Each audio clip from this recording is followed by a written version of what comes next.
28 साल पहले क्या होने वाला था देश में तख्ता पलट। साल 1987 में क्या गिरने वाली थी राजीव की सरकार। साल 1987 में क्या दिल्ली पर सेना कब्जा करने वाली थी। जो कहा नहीं गया और छिपा रहा किन्हीं वजहों से, और अब 28 साल बाद किताब के जरिए पुराने इतिहास को झकझोर रहा है। सेना के एक पूर्व अधिकारी का दावा है कि 1987 में देश के पहले तख्ता पलट की पटकथा लिखी जा चुकी थी, लेकिन ये दावा बाहर निकला है किताबों की तहरीरों से, जिसमें राजनीति और सेना के बड़े नामों पर गंभीर आरोप लगाए गए हैं। इस किताब को लिखा है सेना के पूर्व अधिकारी लेफ्टिनेंट जनरल पीएम हुन ने, और किताब का नाम है the untold truth. Army commander रहे लेफ्टिनेंट जनरल पीएम हून ने अपनी किताब द अनटोल्ड ट्रुथ में दावा किया है कि साल 1987 में राजीव गांधी सरकार के तख्ता पलट की साजिश रची गई थी। हून वेस्टर्न कमांड में पोस्टेड थे। उनका कहना है कि पैरा कमांडोज की 3 बटालियंस को एक्शन के लिए दिल्ली जाने को कहा गया था। पैरा कमांडोज की 3 बटालियन में एक वेस्टर्न कमांड की भी बटालियन थी। हून की किताब में सिर्फ तख्ता पलट का जिक्र नहीं, बल्कि कई सनसनीखेज आरोप हैं। हून के मुताबिक साजिश के तार राजनीति से सेना तक जुड़े हुए थे। इस तख्ता पलट की साजिश में कोई एक किरदार नहीं, बल्कि कई बड़े नाम थे। 86 साल के हून ने आरोप लगाया कि उस वक्त के आर्मी चीफ जनरल कृष्णा स्वामी सुंदर जी और lieutenant general SF Rodrigues vice chief of army तख्ता पलट करने की प्लानिंग में शामिल थे। एक तो था कि जब के सुंदर जी वो चीफ ऑफ आर्मी स्टाफ थे, और ज्ञानी जैल सिंह और शुक्ला विद्याचरण, इन्होंने तीनों ने किसी तरह एक बनाया था कि इसको हटाओ। अब लोग कहते हैं कि ये ठीक नहीं, हमने आपने बोला। एक मैंने देखा है एयर मार्शल का, वो कहता है कि ये हो ही नहीं सकता कि आर्मी करे। अरे आप ज्ञानी जाल सिंह जो को जब उस वक्त पूछा था तो उन्होंने क्या जवाब दिया? उन्होंने ये जवाब दिया कि देखिए मैं इस वक्त कुछ नहीं करूंगा, लेकिन मैं अपने मेमोइर्स लिखूंगा, और उस memoir they will be publish after my death, के मैं मर जाऊंगा, दफन हो जाऊंगा, उसके बाद वो खुलेंगे। आप जाके पढ़ लें क्या लिखा है। हुन की इस किताब में उन नेताओं के नाम का जिक्र है जिन्हें तख्ता पलट का सूत्रधार बताया गया था।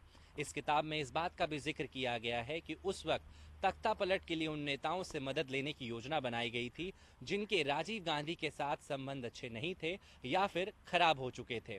उस कड़ी में बड़े नामों में तत्कालीन राष्ट्रपति ज्ञानी जैल सिंह से लेकर राजीव गांधी के कैबिनेट में मिनिस्टर रहे वीसी शुक्ल भी शामिल थे। 1987 में चंडीगढ़ में पीएन हून का फेयरवेल फंक्शन हुआ था।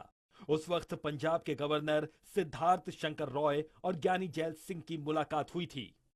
बातचीत के दौरान ज्ञानी जैल सिंह ने राजीव गांधी को करप्शन और लापरवाही में डूबा बताया था। जैल सिंह का आरोप था कि राजीव गांधी को 1984 के सिख विरोधी दंगों की कोई परवाह नहीं थी। उस वक्त ज्ञानी जैल सिंह राष्ट्रपति थे और राजीव गांधी देश के प्रधानमंत्री। जो मुझे पता है वो ये थी कि राजीव गांधी बात नहीं मान रहा था प्रेसिडेंट की, और सुंदर जी ने भी बड़ा कोशिश किया पर वो नहीं कर रहा था। और ज्ञानी जैल सिंह ने लिखा है कि हाँ, he was not reliable, he was not listening to what I had to say, और ये अपने आप कर रहा था। तो मैं चाहता था कि इसको हटा के और कोई और प्रधानमंत्री, जो कि उस वक्त नरसिम्हा राव का नाम अगर मुझे भूलता नहीं, he wanted Narasimha Rao to come in. तो ये तो सब चीजें एडिट हुई हैं, लिखी हुई हैं, और ये कहना कि ये गलत है, गलत हो ही नहीं सकता। हुन के मुताबिक राजीव गांधी में वीसी शुक्ल कैबिनेट मिनिस्टर थे। वीसी शुक्ला को तख्ता पलट की जानकारी थी। किताब के चैप्टर 10 ज्ञानी जैल बनाम राजीव गांधी में उन्होंने जिक्र किया कि वीसी शुक्ला ने ज्ञानी जैल सिंह से इस मामले में खास तौर पर मुलाकात की थी। हुन की किताब के मुताबिक तख्ता पलट की राजनीतिक पृष्ठभूमि तैयार की जा चुकी थी और इंतजार था सेना के एक्शन का, यानी राजीव गांधी की सरकार को गिराने की तैयारियां पूरी की जा चुकी थीं। इस किताब की माने तो इस भूमिका के 2 अहम किरदार थे, तत्कालीन राष्ट्रपति ज्ञानी जैल सिंह और तत्कालीन जनरल के सुंदर जी। अनटोल्ड ट्रुथ किताब में हून ने दावा किया कि मई-जून 1987 में वेस्टर्न कमांड के चीफ के तौर पर वह दफ्तर के कामकाज को लेकर दिल्ली में थे और उसी वक्त उन्हें 3 पैरा कमांडोज बटालियन को मूव कराने के ऑर्डर की जानकारी मिली थी। सेना मुख्यालय की ओर से वेस्टर्न कमांड के हेडक्वार्टर को भेजे गए पत्र में 3 पैरा कमांडो बटालियंस की मांग की गई थी। इन तीनों बटालियनों में पश्चिमी कमांड के तहत काम करने वाली पैरा कमांडो और नॉर्थ एवं साउथ कमांडो के तहत 9वीं और 10वीं पैरा कमांडो शामिल थीं। मैंने आपको बताया ना कि ये मैंने आर्टिकुलेट किया था 1987 में मैं रिटायर हुआ तो 89-90 में तो ये तो जिंदे थे उस वक्त तो he was alive and so was Shukla alive. तो इन्होंने बोला क्यों नहीं, उस वक्त क्यों नहीं बोला? देख लीजिए आप, पर नहीं बोले, क्यों नहीं बोले? लेकिन आपकी बात पर, आपकी किताब पर कुछ अधिकारी जो हैं सेना के, वो ये भी कह रहे हैं कि ऐसा सेना नहीं करती, किसी और पर्पज के लिए सेना को बुलाया गया होगा। जब मैं कमांडर हूं, मेरे ट्रुप्स हैं, मेरा पूरा western army right from Lahore to Rann of Kutch मेरा एरिया है, तो मुझे ना पता लगे कि क्या हो रहा है मेरे कमांड में? हद हो गई। Not a single troop is allowed to move without my permission. And मैं अब आपको बताना चाहता हूं कि ये हुआ है। हून ने दावा किया कि इस एक्शन की जानकारी मिलने के बाद उन्होंने दिल्ली एरिया कमांडर को ऑर्डर दिया। Delhi area commander western commander के तहत आता है। हून ने बिना इजाजत सेना के किसी भी मूवमेंट पर रोक लगा दी। तीनों बटालियनों को उप सेना प्रमुख लेफ्टिनेंट जनरल SF रॉड्रिग्स के नेतृत्व में मूव करने का आदेश मिला था। मैंने पश्चिमी कमांड के तहत आने वाली दिल्ली एरिया कमांडर को ऑर्डर दिया कि वो बिना मेरे आदेश के सैनिकों को मूव करने का कोई आदेश न दें। मैं क्या, no troops will move. First of all, Delhi area is under me. Delhi area, no one from another formation can send anyone inside. Tell the Delhi area commander, no troops will be allowed to come into Delhi. और अपनी जो first para है बिल्कुल ही काट दो, उनको बोलो नहीं। मैं फिर राजीव गांधी को ब्रीफ किया। जिस वक्त मैं राजीव गांधी को ब्रीफ किया उसके बाद मैं रात को ठहरा हूं। कहाँ? अपने मिलिट्री एरिया में।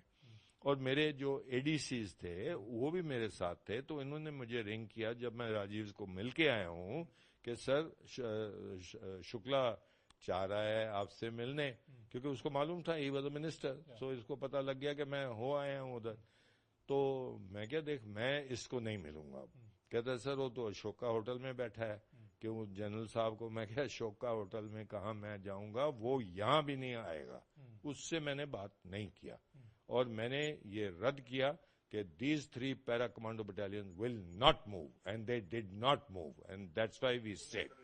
किताब में तख्ता पलट पर सिलसिले को आगे बढ़ाते हुए हून ने ये तक लिखा है कि उन्होंने तुरंत ही PMO को इस मामले की जानकारी दी। हून ने इसकी जानकारी राजीव गांधी और उनके प्रिंसिपल सेक्रेटरी को दी। गोपी अरोड़ा उस वक्त प्रिंसिपल सेक्रेटरी हुआ करते थे। हून ने बटालियन का लेटर दिखाया जिसमें स्पेशल फोर्सेस की मांग की गई थी। हून का दावा है कि अगर सेना का मूव होता तो देश की लोकतांत्रिक व्यवस्था के लिए कितना खतरनाक होता। मैंने उन्हें यह भी समझाया कि आर्मी का इस तरह से मूव करना कितना खतरनाक हो सकता है। यह देश के लिए ही नहीं बल्कि पॉलिटिकल सिस्टम के लिए भी खतरनाक था। उन्होंने मुझे पूछा कि ये क्या है, ये है, कैसे करेंगे हम। तो मैंने राजीव को बोला कि आप प्रधानमंत्री हैं, आपकी मदर ने भी मुझे यही सवाल पूछा था जो मैंने बोला था कि जब वो आए थे, मैं डायरेक्टर था, तो वही सवाल मैंने कहा आप फिक्र नहीं करो, we are not in politics, I am not in politics, even though my father and Jawaharlal Nehru they studied together in Cambridge, लेकिन I am not a politician and I am a straight man. उस समय राजीव गांधी और सुंदर जी के रिश्ते कैसे थे आपस में? बड़े खराब, बड़े खराब, बड़े खराब। किस बात को लेकर बड़े खराब थे? ये क्या था? देखो, सुंदर जी तो he was trying to become a field marshal and take over. आपको पता है कि श्रीलंका में भी क्या हुआ, it was a total mess. Hoon की किताब में किए दावों में कितना सच है ये कहा नहीं जा सकता, लेकिन 86 साल की उम्र में हून की ये किताब सियासी तहलके का आगाज कर सकती है।